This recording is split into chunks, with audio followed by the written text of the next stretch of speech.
At ito na po mga kainsan, graduate na rin po sina mama at papa sa kanilang pagpapaaral po sa amin. At ito na po ang aming bunsong kapatid si Joshua. At ito na po mga kainsan, si Joshua yan, nagbibihis na po at mag-i-start na rin po yung kanilang graduation. At dito lamang po nagbihis si Joshua sa may tabi lamang po ito ng karsada mga kainsan. Kasi galing pa po tayo ng Tagumpay po yan, ay medyo nalit-lit na po tayo ng dating. Ayan po, dito lang po sa may tabing karsada, pero tapat na po ito ng school po nila.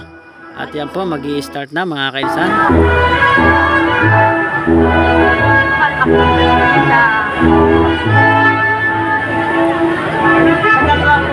Sa nakatayo,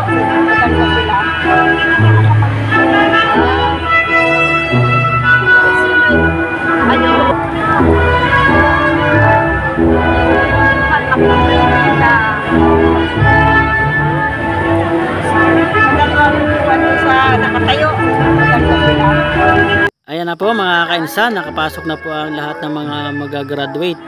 Ang lahat na po ng course po yan mga kainsan, nakaupo na po sila.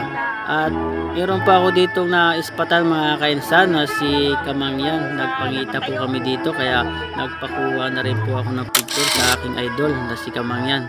Shoutout po dyan kay Kamangyan. At shoutout din po kay Roy Tantay at kay Mark Lindon Magadya, ang aking classmate.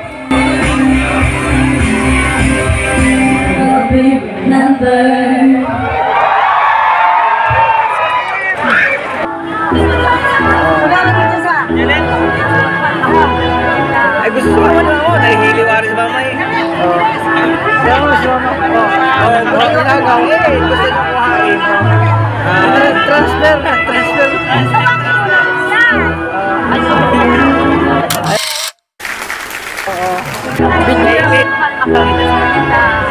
Ayan, ito po si mama, mag-graduate na rin. Ayan, suot na rin. Ayan, mag-graduate na. Graduate na yung parents. Ayan, graduate.